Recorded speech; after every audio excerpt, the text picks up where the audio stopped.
told that how we can understand the real purpose of life. So the best way to understand the purpose of life is to know from that authoritative source or the creator himself, because we Sri Krishna in Bhagavad Gita says, Aham bija pradah pita sarva yonishu konti, all the living entities in this material world, he is the supreme father and the creator of everything.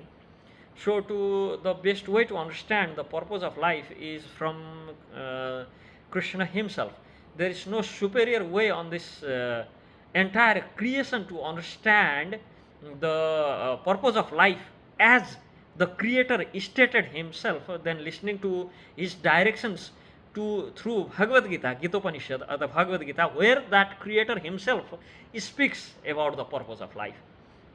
And in Bhagavad Gita, 9th chapter, 34 slok, Krishna says, Manmana bhava madbhakto madhyaji mam namaskuru mame vaishyasi yuktaivam atmanam matparayana.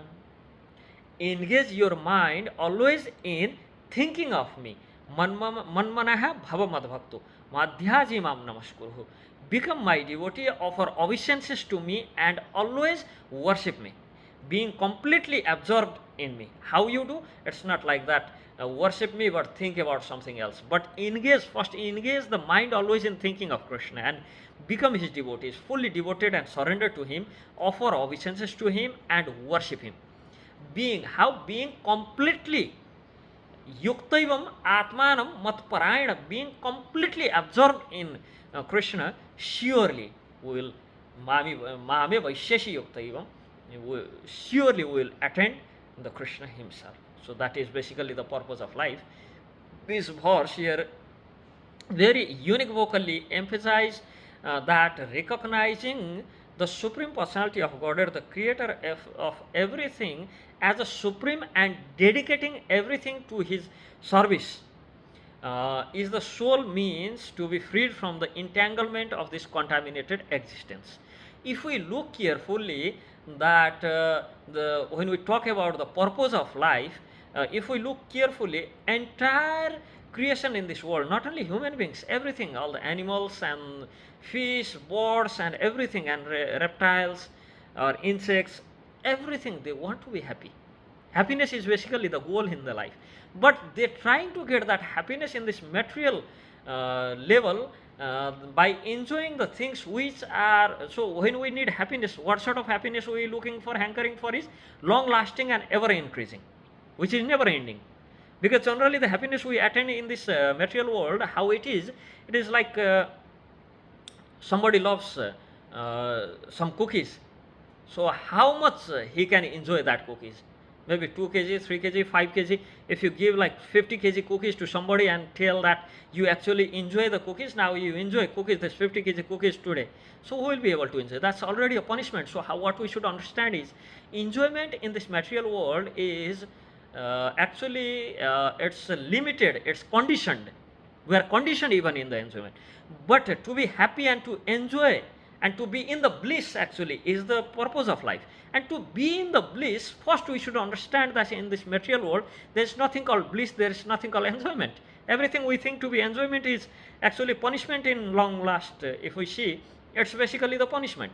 So, we should, to achieve the purpose of life, to be happy, to be in the bliss, to be to attain that happiness which is everlasting and never ending, then that's we should actually be freed from the entanglement of this contaminated material existence. Krishna is not an ordinary human being, but he is embodiment of absolute truth, where his body, mind and essence are inseparable and actually are absolute, as Kurma Puran quoted by Srila Bhaktisiddhanta Saraswati Thakur Goswami Maharaj in his Anubhashya. It's a commentary in Chaitanya Charitamrita. I think it's in Adi Lila 5th chapter. He affirms that he confirms that there is no distinction between Krishna and Krishna's body. He is not like that. He is a soul inside and the outer body. He is actually the Satchidananda.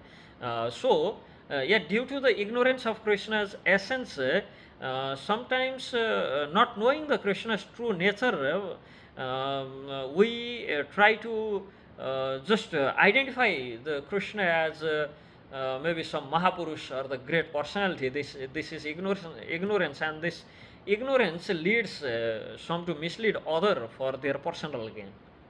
Like King Kamsa, who is actually maternal uncle of Krishna himself, he used to think that Krishna, with envy, viewing him as a adversary and demonic perspective, won't aid spiritual progress in any sense.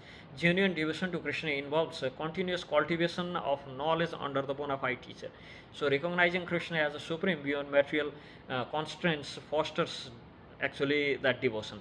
Pure devotional service, as elucidated in 7th and 8th chapter of Srimad Bhagavad Gita, it transcends the speculative knowledge, mystic yoga and fruitive activities, everything, karma yoga, dhyan yoga, jnana yoga, whatever we call, while other may be attracted to different aspects of the Lord. A pure devotee directly, actually, a pure devotee, he is a pure devotee is actually directly, he is always he is in thought of serving the Supreme, or knowing the Supreme, or just finding his all the effort, dedicating his all the effort in the service of that Supreme Personality, that Bhagavan Sri Krishna, the source of everything, the absolute beauty. Thus the wise person embrace actually the loving devotion towards Bhagavan Sri Krishna, finding fulfillment even amidst in the middle of material existence, and ultimately receives the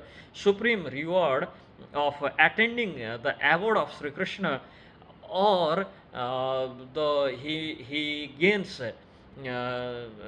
and ultimately receives the reward of getting that prema bhakti, or that loving devotional service in the lotus feet of Sri Krishna, as Krishna says, Mami Vamso Jivaloke Jiva Bhuta Sanatana. Entire this material creation is my manifestation, and they are amsha, means part and parcel of me. So basically the part and the goal of all the part and parcel is to serve the whole. Then only they can attain that basic bliss, and that knowledge, and that eternity, and that happiness they are desiring for.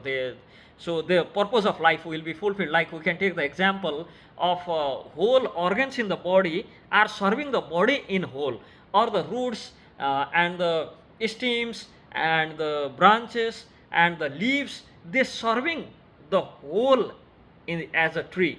Then only tree flourish. As hands, legs, eyes, nose, tongues and everything serves this body whole as a whole, then this body gets nourished. And when this body gets nourished, this hand is nourished, eyes are nourished, nose is nourished, ears are nourished, all the organs are nourished. So, as we being the part and parcel of Sri Krishna, to serve him, the whole, the source, is actually the real purpose of life. And to find how to serve him, and how to actually attend him, or to get him, or to engage ourselves in his service, we need to follow the direction of Krishna himself through the scriptures like Mahabharata, Srimad Bhagavad Gita, Ramayana, and Srimad Bhagavad Mahapurana, etc., etc. And same times we should follow the path of devotional service under the guidance of Sri Guru. So that's how we can actually find the purpose of life and attain the purpose of life. Hare Krishna.